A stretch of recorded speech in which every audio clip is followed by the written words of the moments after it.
Bonsoir à Très tout le bien, très monde. bien. Bonsoir. Merci. Euh, je voudrais présenter l'ODD 9 qui porte sur bâtir une infrastructure résiliente, promouvoir une industrialisation durable qui profitera à tous et encourager l'innovation. Je crois que nous sommes là, effectivement, au cœur de cette question de développement. Et en cela, la littératie soulève un certain nombre, en effet, porte sur un certain nombre de thématiques, d'items ou de savoirs, que sont la croissance et le développement, la soutenabilité faible ou forte, les différentes formes d'écologie et d'économie, l'employabilité, les différentes formes d'entrepreneuriat, la recherche, le développement et l'innovation. Ça, ce sont les savoirs. En termes d'objectifs, il s'agit d'identifier, en termes d'objectifs ou en effet, objectifs exprimés en termes de compétences, il s'agit d'identifier les concepts de croissance et de développement, de durabilité et de soutenabilité, de les analyser, de comprendre les enjeux de l'évolution des champs de sciences en écologie et en économie, de comprendre les enjeux et les évolutions de l'emploi et de nouvelles formes de travail, de comprendre les enjeux et les évolutions de nouvelles formes d'entrepreneuriat, de comprendre les liens et les enjeux entre la recherche et le développement et l'importance de l'innovation. Et maintenant, en termes d'exemples associés, je crois que nous pouvons parler de, des différentes formes d'écologie, de l'économie verte et d'économie sociale et solidaire, de l'évolution des temps, des modes et des formes de travail, de l'évolution de l'employabilité à court et à plus long terme, de l'analyse des nouveaux modes entrepreneuriaux et de l'analyse critique des innovations techniques telles que ça peut être le cas des OGM. Et le premier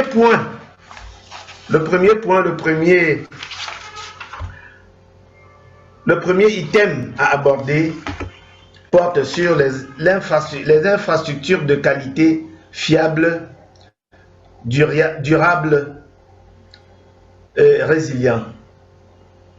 Et là, il s'agit d'infrastructures de qualité, de bien-être dans l'entreprise, des infrastructures résilientes, des infrastructures durables.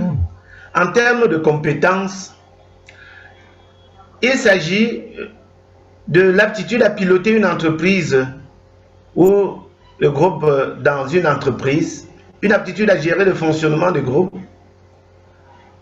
et de s'impliquer. Je crois que nous n'allons pas lire in extenso, on va lire ce qui est plus à mettre en exergue, de s'impliquer dans les dynamiques territoriales, de comprendre le lien entre vulnérabilité et résilience et de mettre en œuvre les stratégies au sein de l'entreprise. Et là, en termes d'exemple, nous avons l'intégration et le développement des critères sociaux et éthiques dans la gestion, la vision prospective des entreprises. Nous avons l'intégration de critères de résilience économique versus résilience environnementale. Nous avons la diversification industrielle et l'anticipation des besoins et des modes de production. Nous avons la diversification de la production industrielle des entreprises en conformité avec les enjeux locaux, voire globaux. Voilà ce qu'on peut dire pour le premier point. Le deuxième point porte sur l'industrialisation durable, profitable à tous à l'horizon 2030. Il s'agit d'une échelle méso et on peut citer dans ce cas des industries dans un pays et à l'échelle internationale. Maintenant, pour ce qui concerne les savoirs, on va évoquer l'industrialisation raisonnée, les écologies environnementales et politiques, les écologies industrielles et l'économie verte, la bioéthique laïque et religieuse. Et en termes de compétences, il s'agit de concevoir une meilleure gestion des ressources pour la production raisonnée et éthique des biens industriels, de comprendre les enjeux écologiques et les intégrer dans les politiques industrielles territoriales, de comprendre les différences entre économie et finance, les mythes du progrès, les évolutions économiques, et en faire percevoir de façon systémique toutes les incidences sociétales. Il s'agit de former au nouveau mode de gestion des entreprises. Et pour ce qui est, il y a d'autres items tels que la résilience et l'anthropocène qui sont importants également à aborder. Et pour ce qui concerne l'anthropocène, par exemple, il s'agit d'analyser l'impact de l'action de l'homme sur l'environnement, parce que cette action se présente beaucoup plus sur un aspect négatif, et il s'agit à terme de voir comment l'impact peut évoluer vers une orientation négative, positive, pardon. Et il s'agit donc de passer de l'anthropocène catastrophe vers l'anthropocène durable. Le troisième point est l'accès des PME aux services financiers à des conditions abordables. Et là, les savoirs portent sur l'économie orthodoxe et hétérodoxe, les nouvelles formes de gouvernance industrielle, les nouvelles formes de management des entreprises. En termes de compétences, il s'agit de favoriser, de promouvoir le montage et le financement des projets innovants, de maîtriser les nouvelles formes de gouvernance industrielle et de management des entreprises, de promouvoir les compétences et ressources locales, d'appréhender une gestion de l'économie qui protège l'environnement, d'appréhender le rapport innovation-industrialisation durable, de maîtriser les formes de communication éthique au sein de la société et des entreprises.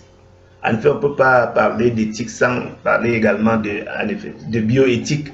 Les deux expressions, les deux concepts sont étroitement liés. Le quatrième point au niveau des items, c'est la modernisation de l'infrastructure et l'adaptation des industries. Et en termes de savoir, il y a l'industrialisation, l'infrastructure, le développement, les sociétés émergentes.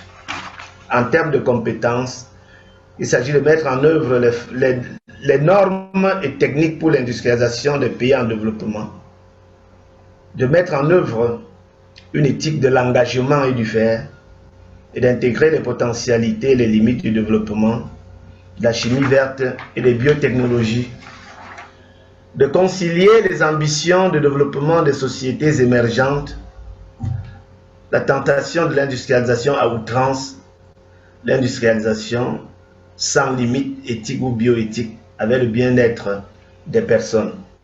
Le cinquième point porte sur le renforcement de la recherche scientifique et le perfectionnement des capacités technologiques. En termes de savoir, la recherche scientifique, les capacités technologiques.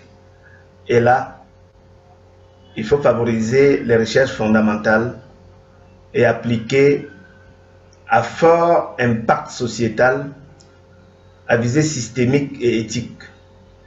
Il faut favoriser le transfert des compétences nord-sud et sud-nord aux besoins.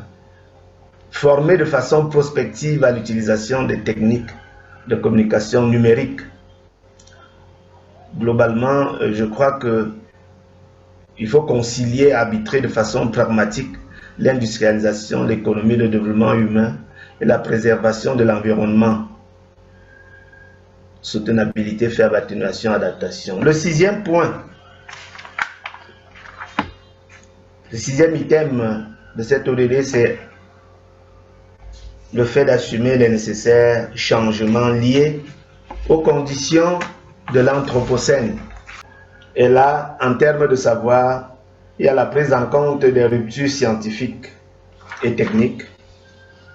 Il y a la prise en compte de la nécessité des changements radicaux sur les plans économiques et sociétaux. Et là, en termes de compétences, il faut prendre en compte les grandes ruptures liées à la complexité, l'incertitude, la prise en compte des savoirs locaux ou spécifiques et la production du doute scientifique dans la mise en prospective du monde industriel. Choisir ou refuser certains modes de fonctionnement des entreprises ou de la production industrielle, prendre en compte les enjeux de soutenabilité forte afin de construire des infrastructures industrielles innovantes, résilientes et utiles, respectueuses des ressources disponibles et des conséquences de leur utilisation en vue de répondre aux besoins des hommes dans les limites de la planète. Je pense que si on analyse bien ces compétences, on comprend qu'il y a une grande question qui se pose, la question de l'industrialisation accélérée à outrance du Nord face au retard d'industrialisation du Sud. Il se pose également le problème de l'Anthropocène, c'est-à-dire l'impact de l'action humaine sur la nature et qui à terme devient négative pour l'homme lui-même. Il s'agit donc de faire des choix dans le cadre des industrialisations, dans le cadre des productions, des consommations également. Je crois qu'on peut s'arrêter là.